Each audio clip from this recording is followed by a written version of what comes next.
Welcome to this week's episode of the Dolphin Chronicles with your hosts, Johnny Cruz and Alex Bustillo. And as always, the super producer behind the scenes. Sometimes I'm crazy, they wonder why I'm such a baby, cause the Dolphins make me cry. But there's nothing I can do. I've been looking for a girl like you.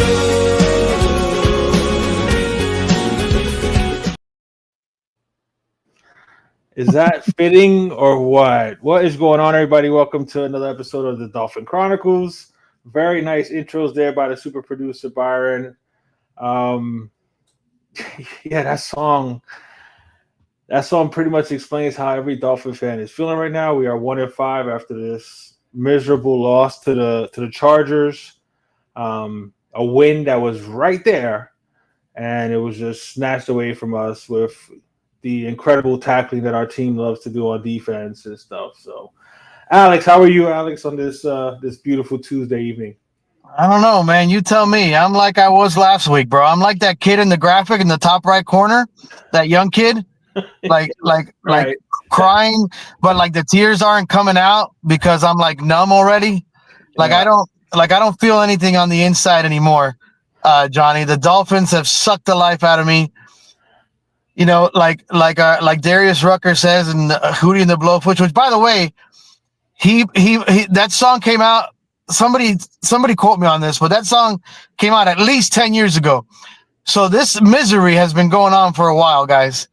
But now it's just so much more heightened. And like I said, I'm just numb. I don't like they can't hurt me anymore.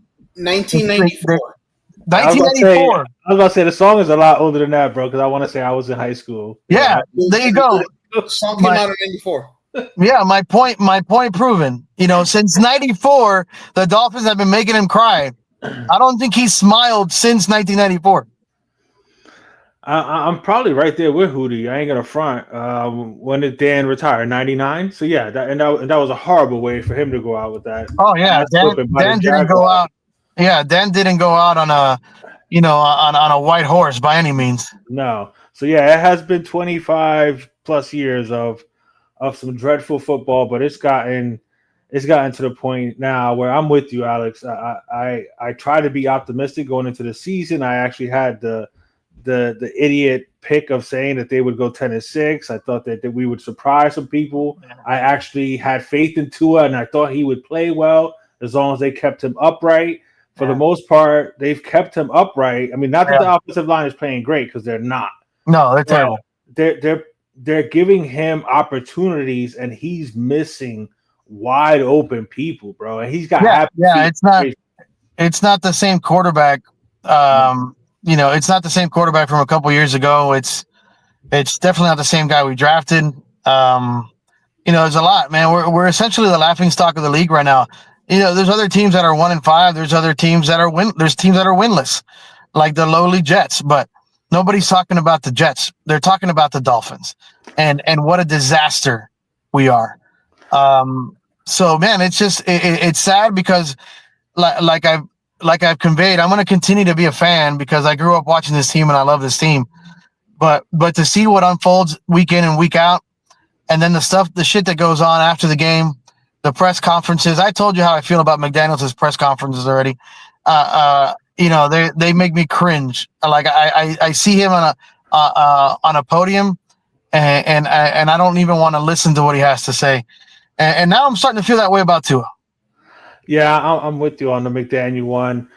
Before the that kid starts screaming, that's how I feel right there. Yes, that kid. I mean, I think he embodies every Dolphin fan right now. Yeah. But let's go through the league scoreboard real quick before we get deeper into the Dolphins. The Dolphin Chronicles scoreboard. I'm gonna have to make that bigger because I have my 41-year-old eyes. All right, I'll start. The Bears with an impressive win over the Commanders on Monday night. 25-24. DeAndre Swift had a good game, and all of a sudden, Jaden Daniels doesn't look like Jaden Daniels anymore. The Chiefs impressive. It looks like they're back on track. 30-17 win over the Lions. Yeah, and good for Chicago Bear fans. Caleb Williams looks like he's going to be a pretty good player, man. Yeah, we'll see. I'm not sold on him just yet. I mean, I think he's going to be all right. Falcons with a 24-14 win over the Buffalo Bills. That was who had that on their bingo card? What the hell? Not me. Tampa Bay and Baker Mayfield with a 30-19 win over the San Francisco. Let's give it up for our other Florida team, the Tampa Bay Buccaneers. And I live in the Tampa Bay area, so just imagine all the shit and stuff that I got to hear and deal with.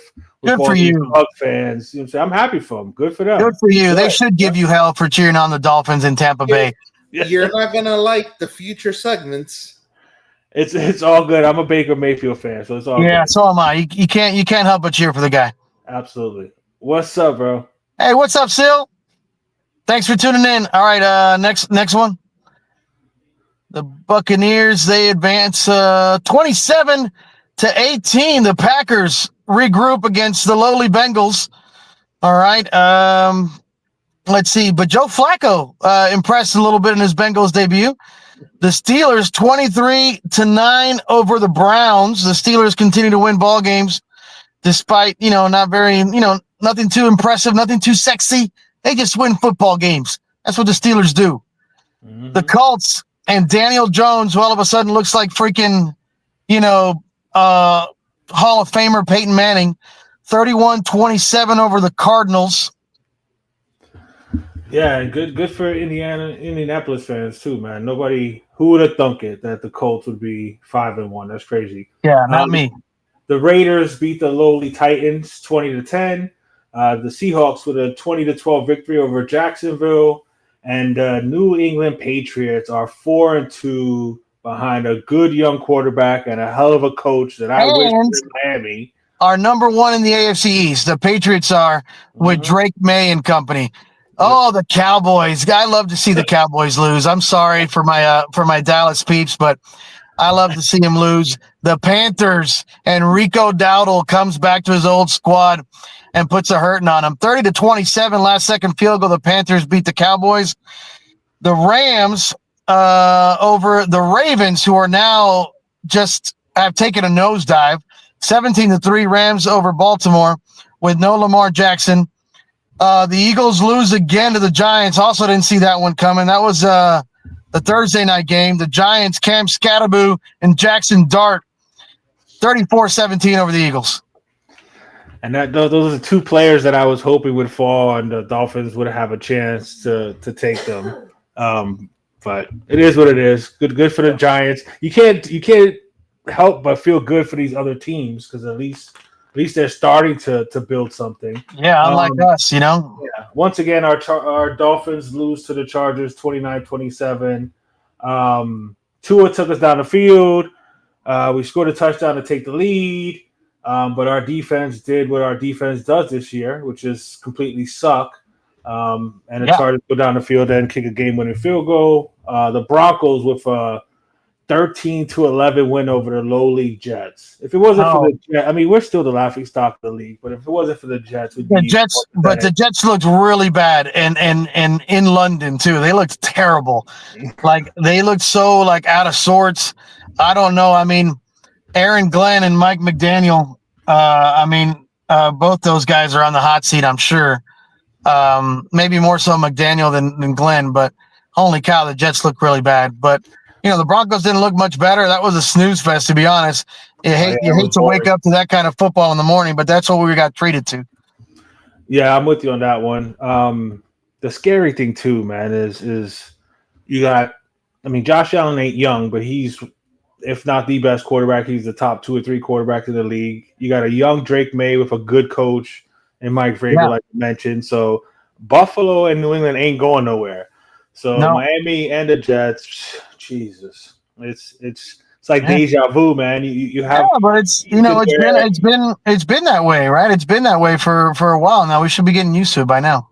Yeah, that's the scary part, man. We had 2023 where we thought, okay, this young up and coming genius offensive coordinator is gonna rehab Tua, and Tua has a good year when he can stay healthy. and always seemed to say the right thing, even though he was always too honest in his press conferences, Tua, in my opinion. Mhm. But now he's falling off the rails.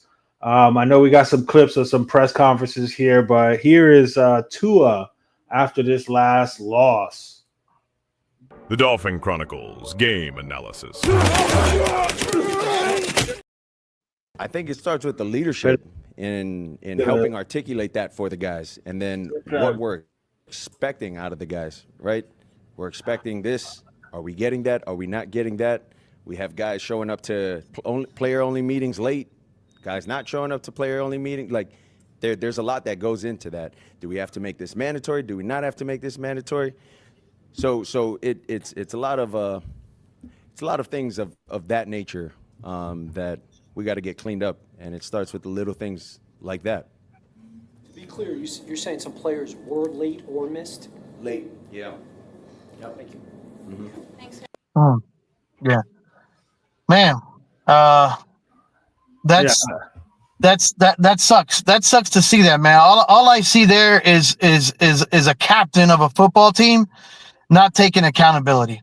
Exactly. I've seen Tua point a lot of fingers, man. I've seen Tua point a lot of fingers, but not one of those fingers is pointing towards him. He's got a, hopefully maybe you can pull up the clip of that Cam Ward press conference, Byron. Maybe not this show, but I'm sure a lot of listeners and a lot of fans that follow the sport know what press conference I'm talking about. Where Cam Ward just went up there and said, "We're ass," Right. He owned it, like that. It just, the way he kind of went about it, he wasn't throwing anybody under the bus. He was saying, "Bro, we all need to get better. All right, it's on me. I'm gonna get better too, and we need to go out there and execute." Right? It's almost like he's like a call to action. Right? All Tua is doing is kind of pointing fingers. Oh no, it's not my fault. I didn't throw 3 picks this week and 2 picks the week before and fumbled. And no, that's not what Cam Ward's doing. Right?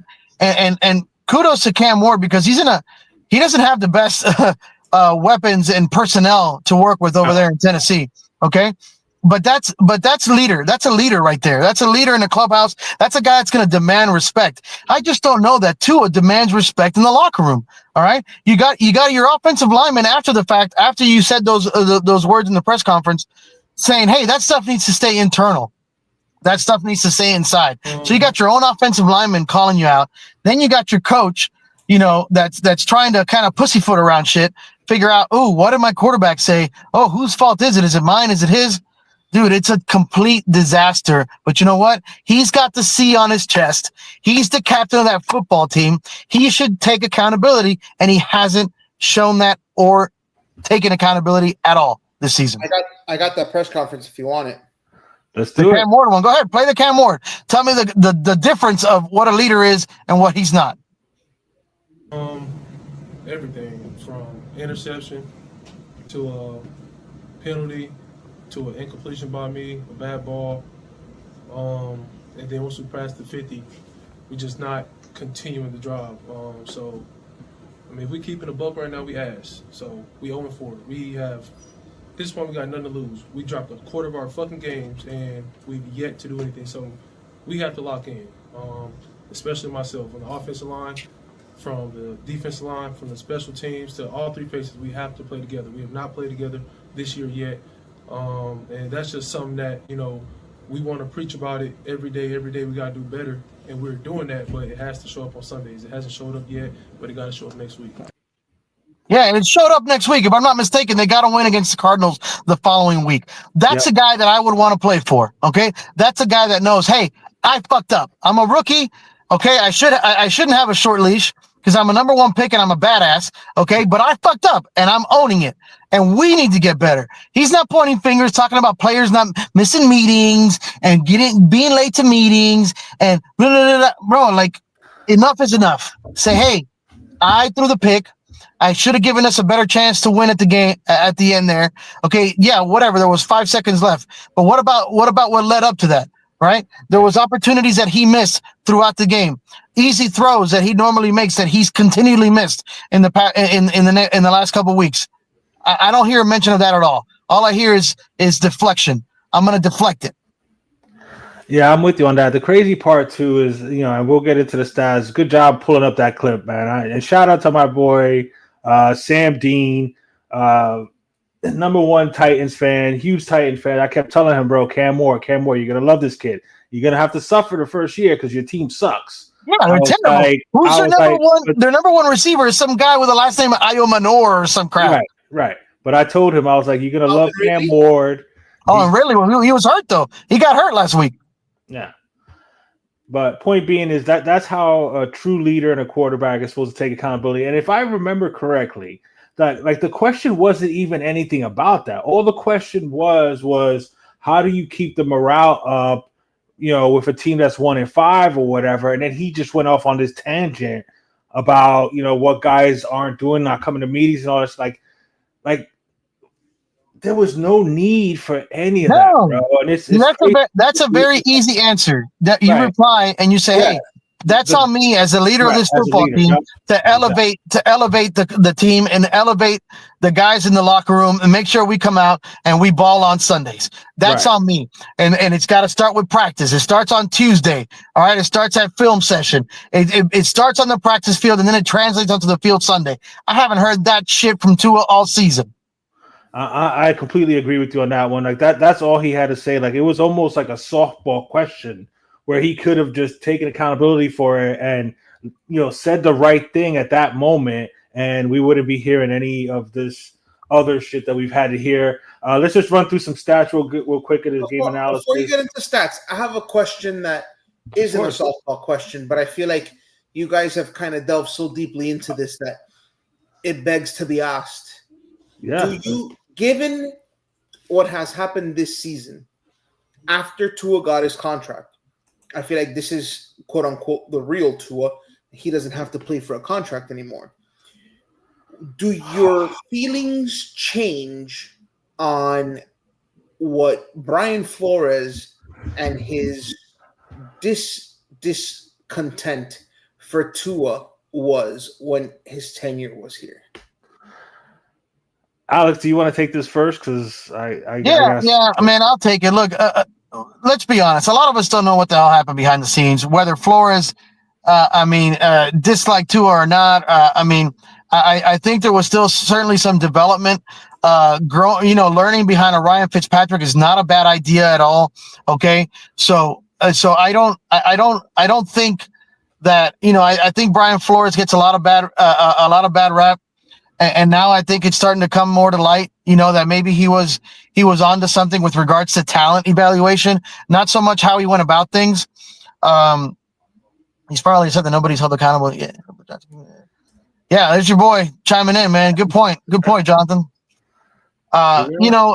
It's just I don't blame Flores, man. If I could have Flores on the coaching staff again, I would certainly welcome Flores and the coaching staff. I don't Tua, and I've said this before. I've come to terms with it. Tua's not the guy, regardless of who we put around him. Tua's not the guy. I don't care if we have the best offensive line in the game. Tua's not the guy because Tua's lacking a certain skill set that every quarterback in the league has to possess now. And you saw Justin Herbert Exhibit A do that to us on Sunday, right? You have to be able to do shit off script, right? Baker Mayfield does it. Patrick Mahomes does it. Josh Allen does it. Lamar Jackson does it. Justin Herbert does it. Jaden Daniels does it. I could go on and on. Okay. Tua does not have that skill set. Tua does not have the arm strength. I was about to say that's the other part too. Is that not only do they have the ability to make plays with their legs, but they all have guns. Not just your legs. He can't do anything off script. If it's not there, he's throwing the ball at the feet of an offensive lineman. That's it. And the down is over. Okay. Yeah. That's a skill set you have to have in this day's NFL to be successful, and he doesn't have it. So Brian Flores may have had a point. I'm with you on that, and I will bang on the table. What is it, 6 years ago now? I was part of I wanted Brian Flores to stay. I liked Brian Flores' toughness, and I didn't realize exactly what was happening in the building and all that craziness that was going on towards the end. But I was with him with not wanting to draft Tua and wanting to take Jordan Love later in the draft, and he wanted That would have been another wise decision. he wanted the Simmons kid, that linebacker out of Clemson, and I think he would have done incredible things with him. Look what he did with Van Ginkel. AVG, so only imagine if he would have had an even better physical specimen to play that linebacker hybrid role, and then draft Jordan Love with the 20-something pick. But I digress. So I was on board with the way Brian Flores felt. Now, you can't treat your quarterback the way he treated him if all the stories are true once he's been drafted. Right. That's what I said. You got to deal with. Maybe you question his approach. Right. You got to deal with the cards you've been dealt and do the best you can to lead that team. But at that point, he could have very well been super frustrated with upper management and what they were not letting him do. Right, especially because they did want him to lose games, and my man won 5 games that year. Like when he won those 5 games that year, the year that we were supposed to tank, we ripped off 7 wins in a row. Remember? No, it was 5. It was 5. It was 5. I thought it was 7 in a row because we were the first team to lose 7 and win 7 in a row. That was his last year. That was his last year. But he still, we went 5 and 11. On a year that saying that we had guys from UPS drivers playing corner every week. Yeah, you know what I'm saying. So I mean, for him to do something with that team, you know what I'm saying, it was amazing. So I was with. I didn't want Tua from jump. I ain't gonna front. I want to support Tua because he's the Dolphins quarterback, and I support the Dolphin on the side of the helmet. Yeah, I'll go to a luau with him, and I'll go have a drink with him. But I don't want him leading my football team because he ain't taking us anywhere. Right, especially with the way things are starting to bubble up to the top now. You mentioned his offensive linemen kind of coming at him. Like if you don't have the respect of the players on your team, then you can't lead them.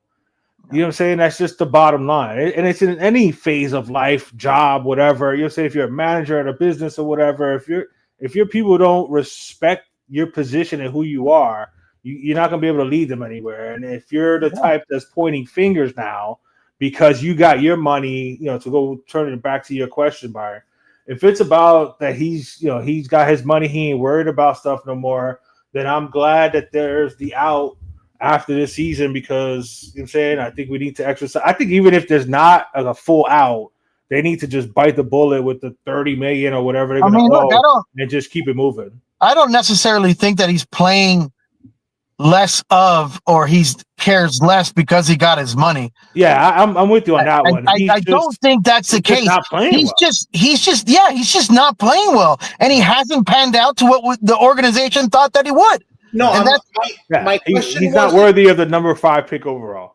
My question wasn't in terms of playing less. My question was more, I have my money, I can quote unquote be my true self. And as far as like in the press conferences and what he's saying. My question was more of I don't have to be a quote unquote professional. I don't. I can do what I want. Like I don't think that's necessarily it, man. It's just it's frustration boiling over. It's what happens. Losing sucks. Yeah, it's what happens when you're 1-5 and your locker room and your organization is in shambles, right? And you're criticized heavily week after week by the media, and you're pestered week after week with the same fucking questions over and over, and then so that's what comes out. I mean, it doesn't excuse him from not taking accountability, but I don't think it's him being any different because he got his money. So I agree with Alex on that. Go ahead. So we know the media has been on Tua for not being able to win games, not being able to lead the final drive, and all that stuff. In this game, he finally does. And the defense takes a dump at the end. Yeah, shit their pants. Definitely. Right. Do you think this was almost like a petulant child saying, you see, it wasn't me, it was them? Well, that's the way it comes across. I don't know that he was meaning to do it that way. But I don't like Lenore Sellers that much, Jonathan. I'm responding to your boy. Yeah. I don't think it was like purposely done that way. It just wound up coming out Yeah, the optics that way. look bad. The Yeah. optics look like that. I don't think he was purposely trying to say, saying like I did what I had to do. Saying other guys, saying because there's been plenty of games. I mean, even the couple seasons, saying where we were okay. Like there was games where he would score a touchdown in the middle to late fourth quarter for us to get a lead, and then the defense wouldn't hold it. Actually, we went to the Atlanta game a few years ago, and that happened. You know what I'm saying? I mean, he drove down the field, we took the lead, but we couldn't hold the lead, and we wound up losing the last second. So that's actually happened quite a bit to Tua, but it's just that there's been so many times where he has the ball late with an opportunity to tie or take the lead or bleed a game out and finish the game off. Or and how about he just this? can't do it. I mean, throughout the course of the game, there's times where, like, look, we didn't need to be in the position that we were against Carolina. Had we called the game right and had we actually come out and done something in the second half, we wouldn't have been in the position that we were against Carolina. Yeah. But it's still a crazy stat. I think we're like 1-15 or something with Tua against teams with winning records. Something crazy like that. It's not good. It's terrible. But like you said, Johnny, he's had opportunities in the past. But yes, this season's defense is historically bad. It is so bad. We're probably dead last or near dead last in every category that matters on the defensive side of the ball. And that's upsetting. Yeah, it's so disappointing too, dude, because oh my God, we talk so much about that front seven, and our front seven is like Swiss cheese, bro. Seriously, like they can't stop the run. They can't put consistent pressure on anybody, and when they do put pressure, they can't finish the play. No, they put their hands and arms on these quarterbacks, but they can't finish the sack or finish the play, and it's so infuriating. And at one point we've beat up Weaver enough this season, but at one point you got to put it on the players. At some point you got to put it on the players because you know what, Weaver that sack on Jalen Phillips did. Weaver didn't whiff on that tackle on McConkey. That was JoJo Trader. Or not JoJo Trader. Dante Trader. Dante Trader. I'm thinking about the receiver from anyways. Yeah, dude, that's look. Yes, the defense is bad. But we gotta start holding the players accountable too, man. Absolutely, and again, that's why the press conference thing was so frustrating. Because you can't point fingers at other people when you're not playing well either. One person that is constantly playing well, and I am in so much fear that we're going to wind up running this kid into the ground. But Devon Achane, 16 carries for 128 yards. The only guy that comes to play every Sunday. The way he just strides, bro. Like it's poetic almost to watch that kid run, bro. So I hope, you know what I'm saying? Like, come on, Mike McDaniel, can you please spread the carries out a little bit so that we don't, you know what I'm saying? We don't shorten this kid's career by a few years because you're making him touch the ball 25, 30 times a game. That's crazy, bro. Waddle, 6 catches, 95 yards. I made mention that, you never want to see somebody get hurt, but I thought Waddle had his opportunity now to show that he could be a number one. But you got to catch the ball when it's thrown to you, and Tua, you got to hit guys when they're wide open. Yeah, Tua missed him a couple times. Right. Darren Waller with his 2 catches a game, 12 yards, and always a touchdown. 5 of 11, 45% on third downs, 341 total yards, 2 sacks for -9 yards, 3 turnovers, 1 takeaway, 1 fumble. Defense gave up 25 carries for 140 yards, 5.6 yards per rush. That's bully ball, bro. We got punked. That's getting punked. To an RB3, okay? Because that's what Kamani Vidal is. He's an RB3. Right. I think he's 4 behind Haskins, no? I was about to say, I think he's 3 or 4. Yeah. But still. It's not good. And that's with an offensive line that they were down a few guys. Battered. They're down 2 or 3 guys in the offensive line. That's what I'm saying. They got a few of the offensive linemen that are hurt. And they still ran it down our throats, bro. That's wow. Yeah. All right. So next up is the Browns with the number 1 defense on one of the worst teams, but they got a fantastic defense. Hey, that could be like a 6-3 game. I don't know. Johnny, forget the teams. Can you go down the running backs that we face in the next 4 games? Quashawn Judkins with Cleveland. Right. Who's after that? Robinson. You got Bijan. Oh, Bijan. Oh, he's gonna torch us. Oh my God, the Ravens. Derrick Henry. Yeah, we won't be able to tackle him. And then you see what James Cook, man. As soon as Buffalo drafted that kid, I was like, damn, that's gonna hurt. And James Cook is turning into a dude. So yeah, it's yeah, but James Cook, according to my fantasy teams, has been non-existent the past couple weeks. Well, yeah, it's the past couple weeks, but then when they play us, saying those guys turn into Hall of Famers. Yeah, that's what we do. We elevate guys like Rico Dowdle to RB1s. Speaking of that defense, I have McDaniels talking about the defense. I think I think all things aren't on the table. What I was frustrated with is I thought we had similar issues at the beginning of the Jets game, and I thought within the game we tightened up considerably, considering like aforementioned. We gave up probably on handoffs the same amount the rest of the game as we did the first drive. So you're hoping that you can build on some momentum. Schematically and from a technique perspective, we have to get guys playing on the same page. There's no ifs, ands, or buts about it. You don't give up that many line of scrimmage yards without unless you're uncoordinated in certain ways that I need to make sure that guys don't fray and try to handle it themselves. We collectively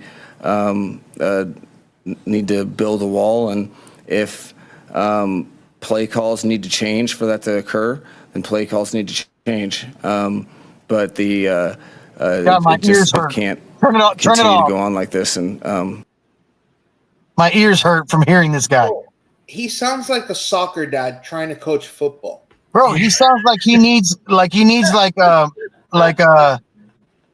note cards. Like he needs like little cards or like a damn teleprompter. Somebody help that man out.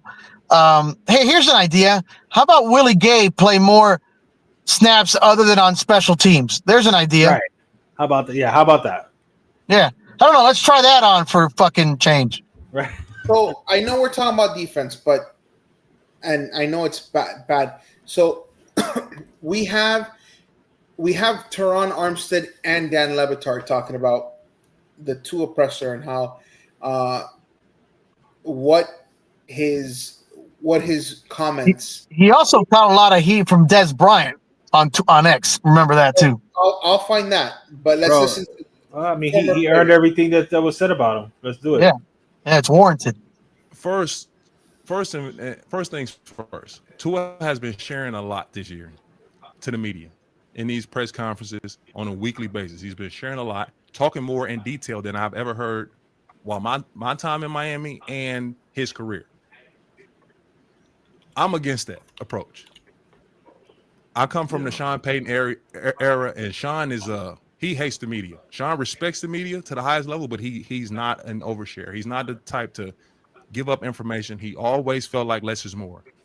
He didn't even let us do like sideline interviews. No, sir. That was against the rules, against his rules. So anytime you start giving detail on what's happening in the team, you bring the public into the building. You bring them into the building. I'm against that part. I understand Tua's post-game comments come from frustration. Sure. I'm sure it comes from frustration. Yeah. He hears the noise. He hears these narratives. Can Tua win the clutch game? Can he lead a game-winning drive? Can he beat Justin Herbert? Can he beat Patrick? You know what I mean? So you hear all these comments. Then you go do it, right? He leads a drive. They march down the field very methodically, score a touchdown with seconds left. I've done it. Justin Herbert, his lad McConkey, they instantly in field goal range. They go on and win the game. So the narrative still remains. Tua couldn't do it. Tua couldn't get it done. So immediately after the game, you go to the press conference with frustration. Tua can't win in clutch moments. And what he said can't happen. Regardless of the frustration, regardless of the reason why, as the leader of the team, as the captain of the ship, as the pilot of the plane, you cannot bring attention to your teammates. Negative attention to it. Don't matter who didn't show up, who were late. You have to address that in-house. I understand the frustration. I disagree with the approach. If Tua is having problems, like getting through to certain guys who still not showing up or was coming in late, it's up to him and the other captains to address that player or those players directly. You address those players directly.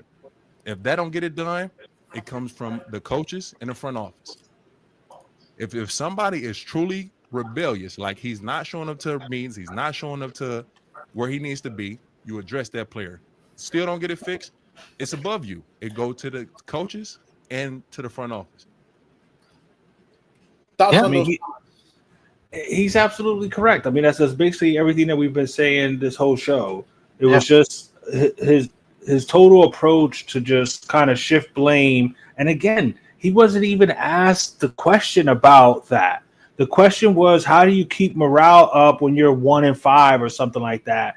And then he goes on this tangent. Oh, it's the little things and making sure that we're communicating and, you know, guys are showing up on time and this and that. And I mean, that's something that I've always learned was to, you know what I'm saying, you never air out your dirty laundry. You know what I'm saying? What happens in-house stays in-house. You don't let it go to the outside. And I hear Teron with Tua having to hear the narrative, but he's had to hear that his entire career, even when he was back in Alabama. You know what I'm saying? So he should be used to that. He should have thick enough skin to not have to worry about what the media narratives are and whatever. You know what I'm saying? That's where I got paid already. So the hell with what the media has to say.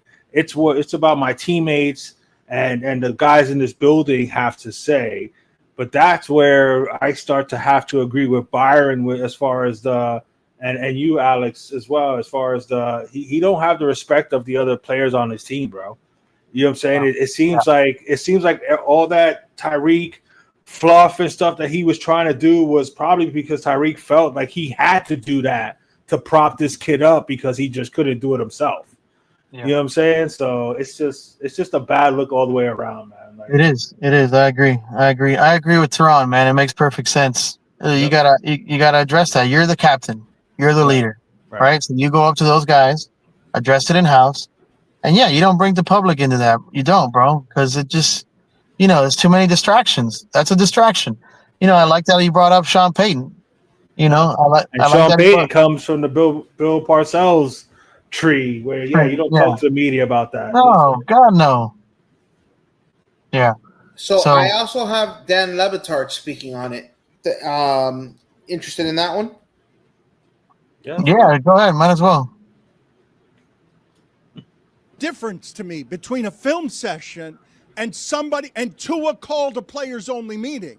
To me, there's a difference between those two things. But the way the coach explained that, I don't know what he's talking about when he says it's a misrepresentation of players gathering, but it's the least interesting part of what he said there by saying his quarterback shouldn't have done that, because now he's put his coach in a position where his coach is publicly against his quarterback and saying the quarterback led wrong there. We eat it when it comes to being accountable as quarterbacks. We do not point the fingers at others. When do you ever see that?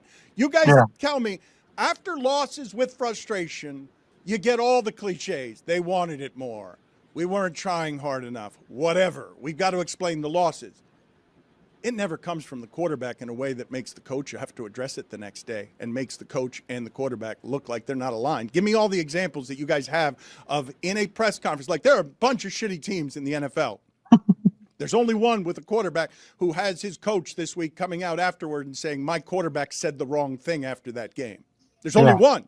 There's only one team in the league where that is happening, and it's just not what the quarterback ever does. That's not the job of a quarterback, is to pretend like you're responsible for everything, even in instances when you're not responsible for stuff. Yeah. He's got a good point. Because Daniel already says a bunch of dumb shit during press conferences. Now he's got to come out and address some other dumb shit that his quarterback said. Like, it's just piling up. Like the shit pile is humongous right now. Right. Like it's not going to get cleaned up anytime soon. This is going to carry in to next week. It's going to infiltrate the locker room. It's going to make this 1-5 season look even worse than what it is, if that's even possible. We're already a dumpster fire. Okay. Now we're approaching New York Jets dumpster fire type shit. Okay. It's that bad. And it's Levitard's 100% right. 100% right. You gotta own it. You have the C on your chest. You get paid the big bucks, Poppy. All right. Stop saying, "Oh man, they didn't show up. I can't do anything if they don't show up." Yeah, you can. You can talk to them. Bring them in. Say, "You want to fucking win or what? Come on, let's go." Exactly. I'm with you. We got a bunch more videos of other quarterbacks making plays against our team, including this past Sunday. Yeah, why don't we just move on? Why don't we watch the plays of the team that beat us this past week? I couldn't find the actual game film video, but I found a video of the play that I thought won the game, which was the play right before the McConkey yes. Yeah. And this is what I was talking about, right? I wanted to highlight this play from Justin Herbert here. This was the first down of the final drive. And I want you to see that the D-line gets there, Herbert said, and he just behind the line of scrimmage here. Little boys, all of them. He takes one hit here, and then he's going to take another 2 hits there. And he still says, "Get off me," and throws the ball away instead of taking the sack, which probably would have ended the game. No, they still had one timeout at that time, but it would have put him behind the sticks, and it would have made it a lot more exponentially harder for them to drive down the length of the field like they did the following play. Yeah, you wrap them up there, you sack them, they got to burn that timeout, okay? And they're behind the sticks now, all right? And you also allow your defense to kind of, regroup, maybe make some personnel changes. Yeah. I mean, it's definitely showing the strength that Justin Herbert got. I mean, I like the kid. You know what I'm saying? I know a lot of Dolphin fans hate Justin Herbert because of the whole draft, or whatever. And you know what I'm saying? I actually liked him coming out of Oregon. I actually watched his senior year and his last year in Oregon because I thought that's who the Dolphins were going to go after. But that's a hell of a play, and that's a smart. You know what I'm saying? That's in the moment, knowing to let me get rid of this damn football, you know what I'm saying, so that the clock stops and we don't have to burn the timeout like Alex was saying. Like that's just instinctual football, and that was a hell of a play. I'm with you on that one. That probably won the game for them, even though he made another great play the next one, getting away from guys and making switching hands, okay? Yeah. Switching hands and being able to. And I have that one right here. Tua would never. Pressure coming again. Herbert in trouble. Herbert keeps it alive. Completes it to McConkey, who stops on a dime. There he goes. McConkey inside the 20. How did Herbert do it? Another good smart. I mean, at that point, it wouldn't have mattered. They still had their timeout. No, but it allowed it. Like that's smart. It's ended. You got out of bounds. Right. Who cares about the touchdown? You have the game with a field goal. Yeah. Yeah, that's what winning football players and coaches do. Hey, bad teams find ways to lose. Mm-hmm. Good teams find ways to win. We're a bad team. All right, there, Ted Lasso. It's the truth though. Let's get into these last few clips. It's a truth bomb. Do you want to? Let's watch the last throw, which Tua was probably thinking about when he started pointing fingers at everybody. Yeah, let's see who he's targeting here. I know who it is. Intercepted on the play, Derwin James, and that will do it. Nick Westbrook Akine. Westbrook Akine, he was targeting there. You mean the first target in the entire game for the last play of the game? Yeah. That we needed another Miami Miracle.